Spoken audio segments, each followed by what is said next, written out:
Maar een officieel moment en een lunch joert in het het van Jester Bjerm een stambeemtafel inpleeten.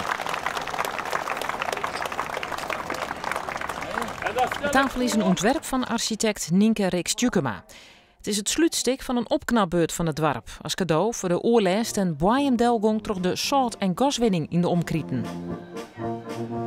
Achter op dit plantje wie vroeger een café en daar wie vroeger een stamtafel. En ik wil heel graag lindenbomen integreren. En daarom heb ik de tafel om de lindenbomen heen gezet. En daarom heet de stamboomtafel. En net alleen nog daarom, ik doe alle namen van alle inwoners van op dit moment. Dus zij vormen net een familie, net een stamboom van een familie, maar wel een stamboom van een gemeenschap. Nienke Reeks staat vol dubbele gevoelens bij de opdracht voor de tafel. Het landschap en de exploitatie daarvan gaan haar bot on het het. Het is gewoon smarig yield. En de baalste gewoon van dat in dit gebied alleen nog maar yield door subsidie injecteerd wordt eigenlijk. Eigenlijk was het gewoon dat het vanuit de gemeenschap zelf initiatieven kunnen komen.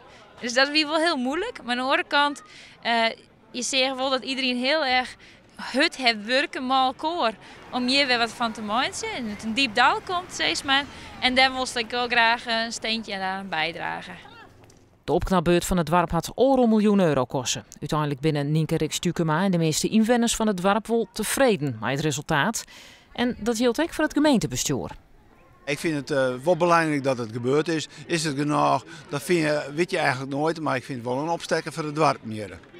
Maar toch, er binnen ook twijfels over de tafel. Te greur. Want? Nou, hij is meer het leen, nou. Ik denk dat er nooit best vol om komen als je hoort.